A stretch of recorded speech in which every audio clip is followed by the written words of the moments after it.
Beleza, pessoal? Então vamos aí para a nossa segunda parte da aula sobre soluções líquidas. Nessa parte aqui, nós vamos falar um pouquinho sobre como eu classifico essa solução quanto à sua saturação, quanto à quantidade de soluto que é colocado numa solução, ok? Bom, então eu tenho basicamente três classificações com relação à minha saturação. Eu tenho a solução insaturada ou não saturada, a solução saturada, com precipitado ou sem precipitado, e a minha solução supersaturada. Então, basicamente, eu tenho três tipos de classificação. Isso vai depender da quantidade de soluto que você colocou numa solução. Ok? Como é que eu vou explicar isso melhor? Com um exemplo.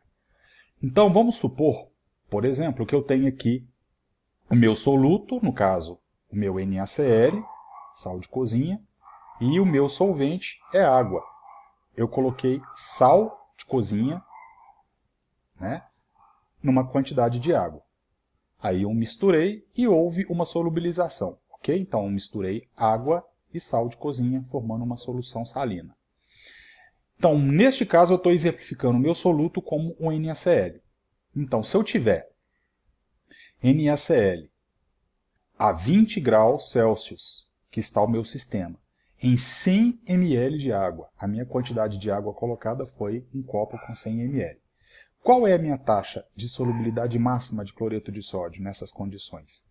São 36 gramas de sal. Então eu consigo dissolver até 36 gramas de sal, beleza? Então eu chamo isso daí de coeficiente ou limite de solubilidade. Então vamos ver nesses casos aí, quando eu tenho uma solução supersaturada, saturada ou insaturada. Então vamos ver no primeiro exemplo. Então vamos até enumerar aqui, ó. Primeiro exemplo. Nesse primeiro exemplo, eu vou ter, numa temperatura de 20 graus Celsius, 100 ml de água. Eu coloquei aqui 20 gramas de sal de cozinha, ok? Eu vou conseguir dissolver todos os 20 gramas. Por quê? Porque meu limite é 36 gramas. Eu consigo dissolver até 36 gramas. E eu coloquei apenas 20 gramas. Então, todos os 20 gramas vão conseguir ser dissolvidos. Então, essa solução ela é classificada como insaturada, ou seja, ela não atingiu o limite de 36. Eu posso colocar ainda mais 16 gramas que vai conseguir ser dissolvido, ok? Então, nesse caso aqui, eu consigo dissolver ainda mais um pouco de sal de cozinha. Segundo caso, vamos supor agora que eu coloquei, nesse segundo caso, 36 gramas, exatamente 36 gramas, de sal de cozinha na água. Como o meu limite é 36, eu atinjo o limite máximo. Se eu colocar mais um pouco de sal de cozinha, 1 grama a mais, 37 gramas por exemplo, eu vou observar que esse 1 grama a mais, ele não vai conseguir mais ser dissolvido. Então, nesse caso, eu tenho uma solução aqui, ó, saturada, ou seja, ele atingiu o limite máximo de 36 gramas. 36 gramas, 36 gramas. Ok? No terceiro exemplo, eu tenho uma solução onde eu coloquei 40 gramas de sal de cozinha, 40 gramas, em 100 ml de água.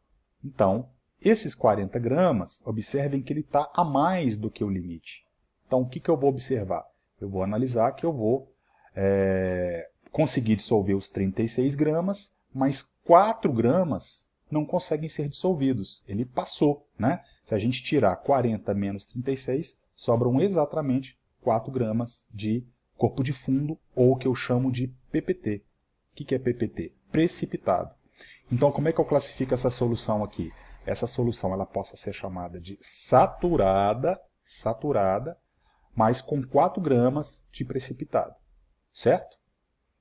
Se eu aquecer essa solução, se eu passar essa solução aqui para uma temperatura um pouco maior, pode ser que estes 4 gramas a mais de soluto, que não foram dissolvidos, consigam ser dissolvidos. Por exemplo, vamos ver aqui então que eu coloquei a uma temperatura um pouco maior, aumentei a temperatura, e eu coloquei os 40 gramas de NaCl. Então, esses 40 gramas aqui, eles vão ser todos dissolvidos, porque a temperatura aumentou. Então, esse tipo de sal, à medida que aumenta a temperatura, a minha capacidade de dissolução vai aumentar.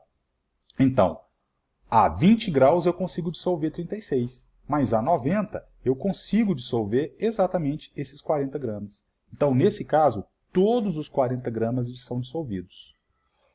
Porém, nesse caso aí, essa solução ela é chamada de saturada.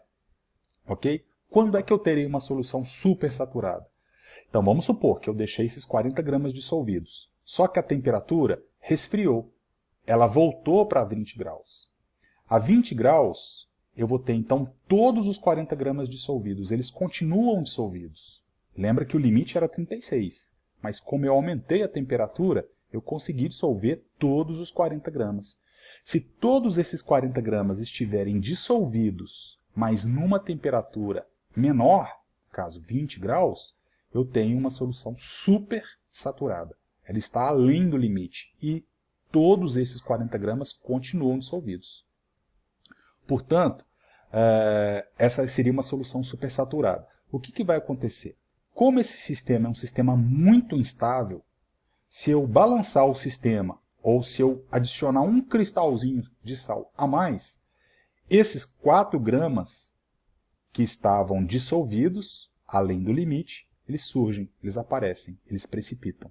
Aí ele passa a ser uma solução saturada, ou seja, 36 gramas vão estar dissolvidos e os 4 gramas podem surgir novamente. Então essa seria uma solução supersaturada. Tá? Ok? Então nós vimos 3 tipos de classificações. Nós vimos a classificação na primeira parte com relação ao estado físico, nós vimos uma classificação com relação à condução elétrica, e nós vimos essa terceira classificação aí, que é com relação à quantidade de soluto dissolvidos. Tá? Na terceira parte da aula, nós vamos trabalhar com os gráficos e os limites de solubilidade. Beleza?